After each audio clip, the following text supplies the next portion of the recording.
Bonjour à toutes et à tous, bienvenue dans cette nouvelle édition consacrée au monde de la musique. On n'y pense pas forcément comme à un univers sexiste et pourtant les femmes y restent très largement moins nombreuses que les hommes, oubliées, effacées, minorées.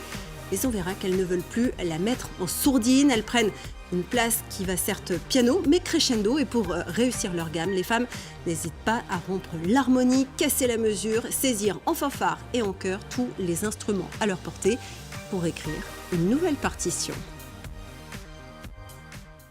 Et justement, on en parle de tout ça avec vous, Chloé Thibault. Bonjour, vous êtes journaliste et vous signez cet ouvrage, Toutes pour la musique, aux éditions Hugo Images. Merci d'être avec nous.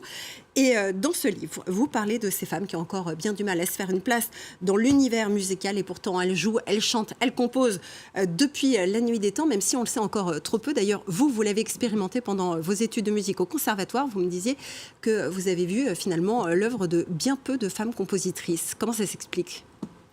Ça s'explique tout simplement parce que les compositrices sont encore les grandes absentes des formations musicales, comme elles peuvent l'être aussi en littérature, où on continue d'étudier bien moins de femmes que d'hommes. Et là, c'est l'un des premiers constats que j'avais fait quand j'ai commencé mes recherches, de me dire, en 15 années de conservatoire, je n'ai jamais joué l'œuvre d'une femme. Donc soit au piano, soit en études de solfège. Jamais. Je n'ai croisé que des œuvres d'hommes.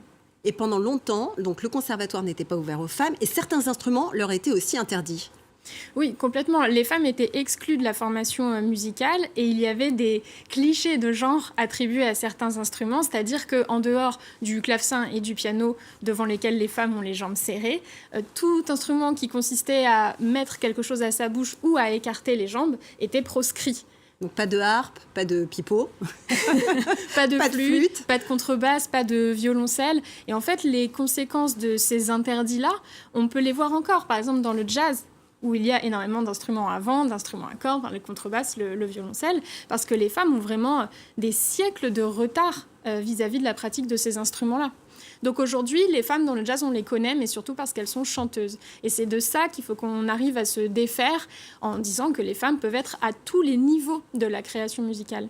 Alors moi, une anecdote que j'ai beaucoup aimée dans le livre, c'est celle concernant deux tubes interplanétaires qu'on chante encore à plein poumon aujourd'hui. C'est Respect par Aretha Franklin et Girls Just Want to Have Fun par Cyndi Lauper. C'était pas des textes qui au départ étaient destinés à être interprétés par des femmes. Racontez-nous. Oui, c'est intéressant ces deux exemples parce que Respect, on la connaît et aujourd'hui, oui, c'est un hymne féministe. Mais il faut savoir qu'à l'origine, elle était chantée par Otis Redding et donc c'était une chanson racontée du point de vue masculin. Donc un homme qui disait « Tout ce que je demande, c'est un peu de respect quand je rentre à la maison ». Ce qui en fait quand même une chanson... finalement très misogyne. Voilà, et puis emblématique du patriarcat. Aretha Franklin, elle aime la chanson, mais elle se dit « Oh là là, le texte, ça me va pas du tout ». Donc elle reprend les paroles, et là, ça change tout, puisque c'est tout ce que je veux, c'est que tu me donnes un peu de respect quand tu rentres à la maison. Donc c'est finalement un retournement complet du point de vue. Et c'est la même chose qui est opérée avec Girl Just Wanna Have Fun. C'est pas du tout les filles sont légères et ne pensent qu'à s'amuser ou à faire du sexe. Pas du tout. C'est les femmes réclament le droit à la légèreté et le droit d'avoir du fun autant que les hommes. Elles demandent l'égalité et justement l'égalité, c'est un problème dans le monde du rap parce que souvent, eh bien, c'est un univers très largement masculin. 95% des albums signés en France le sont par des hommes. Malgré tout, quelques femmes essaient de se faire une place dans cet univers. Aline Bottin les a rencontrées, regardez. Quand on parle de femmes dans le rap, un nom revient sur toutes les lèvres. Diams. Bah Diams. Diams. Bah Diams, je dirais. Sur le coup comme ça, Diams. Alors ouais, on déconne, ouais, on déconne. Pourtant, le succès de son album Dans ma bulle remonte à près de 20 ans. Et ce ne sont pas les artistes féminines qui manquent pour prendre la relève. Juste Chani en est l'exemple. Lauréate de plusieurs concours ces dernières années, elle a su se faire une place sur la scène française, malgré des préjugés tenaces. Le public rap, on a un public qui est souvent pas trop habitué à avoir des femmes dans le rap. Et du coup, tu vas te prendre plus facilement des critiques juste parce que t'es une meuf qui rappe.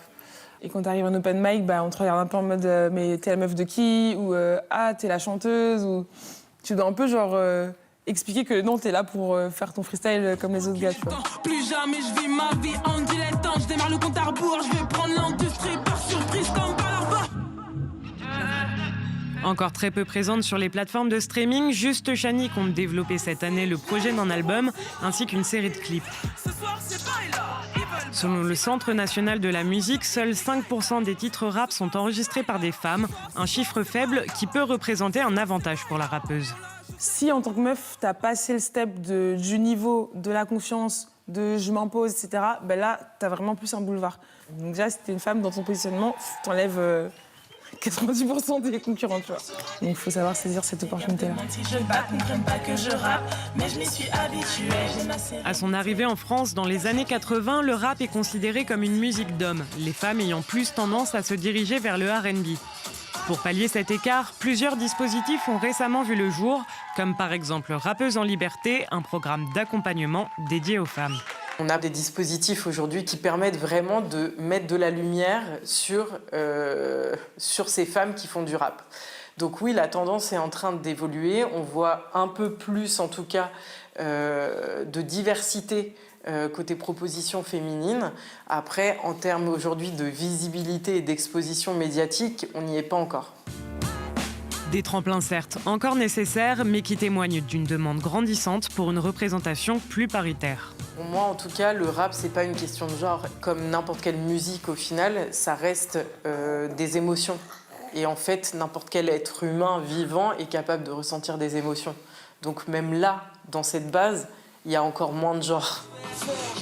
Et le public aussi se féminise. En 2018, 43% des personnes qui déclarent écouter du rap en France sont des femmes, contre 30% dans les années 90. Alors Chloé Thibault, on l'a vu, une grosse majorité d'hommes encore dans ce secteur-là, dans ce genre-là. Est-ce qu'il y en a d'autres genres musicaux qui sont encore de manière très majoritaire masculin ? Je vais répondre à l'envers en disant que le genre où on a le plus d'exemples féminins, c'est la pop. C'est pour ça qu'aujourd'hui, on peut avoir l'impression que l'égalité est acquise dans le monde de la musique, mais non. Parce qu'en fait, quand on s'intéresse à tous les autres genres que celui qu'on entend peut-être le plus à la radio ou sur les ondes, on se rend compte que les inégalités sont immenses. Et le rap, à mes yeux, est peut-être le genre où il est encore le plus dur aujourd'hui d'accéder à cette parité. Enfin, vraiment, c'est un milieu qui reste très masculin, voire misogyne. Et dans la musique, là où on trouve régulièrement quand même des femmes, parfois elles sont utilisées sans avoir bien conscience de ce qu'elles font. C'est par exemple le cas de France Gall quand elle chantait Les Sucettes, dont le sous-texte est très sexuel.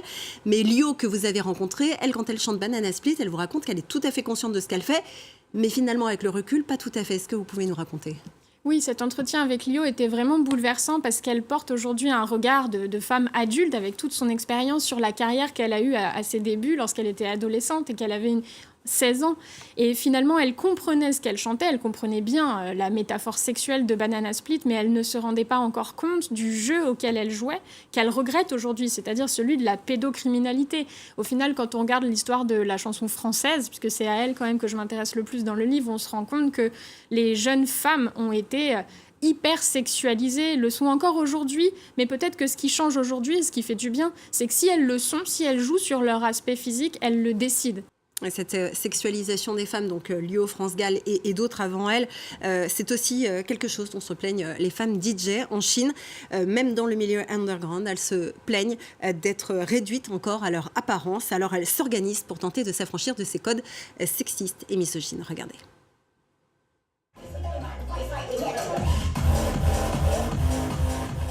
Vibrer au son des platines. Dans cette discrète boîte de nuit de Shanghai, le public est exclusivement féminin. Ici, on enseigne l'art du mix. Un atelier animé par la DJ Héloïse Fan. À Shanghai comme ailleurs, la musique électro reste dominée par les hommes. C'est ce que regrette la jeune femme. Les hommes, eux, peuvent mettre un t-shirt, un sweatshirt et un short et être DJ. Mais les femmes, elles, sont censées se maquiller beaucoup et s'habiller pour être sexy et belles. Ce n'est vraiment pas juste. Héloïse Fan est cofondatrice du label musical Scandale.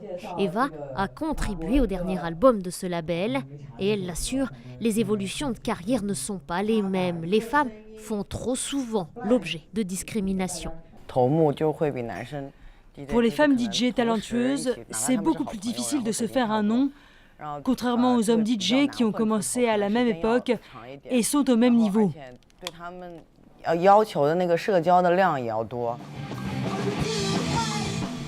Le discours de la chanteuse de rock Wetu est plus nuancé. L'artiste se présente comme militante pour l'égalité entre femmes et hommes, mais elle refuse que le féminisme définisse l'intégralité de son œuvre. Être féministe, c'est un moyen important pour moi d'explorer le monde. Mais ce n'est pas tout ce que je suis. Je ne fais pas partie d'un groupe uniquement pour promouvoir le féminisme, mais parce que je suis impliquée. C'est évident que notre musique reflète ce que je pense.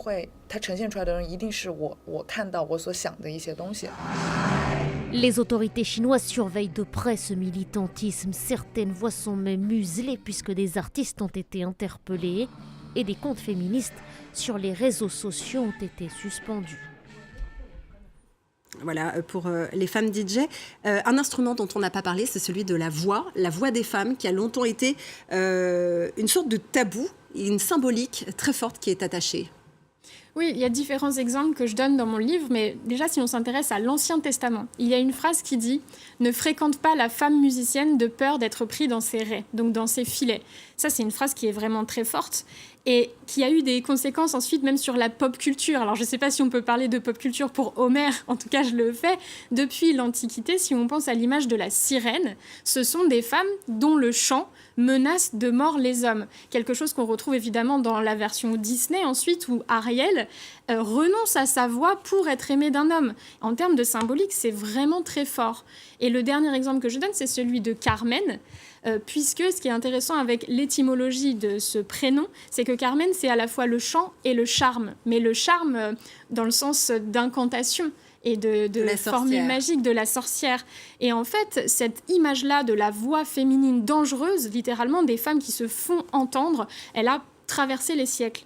Et aujourd'hui, dans certaines régions du monde, cette voix des femmes est toujours interdite de se faire entendre en public. Et toutes les femmes du monde aujourd'hui n'ont pas le droit de chanter comme elles n'ont pas le droit de danser. Je crois que ça, c'est un point vraiment qu'il faut rappeler.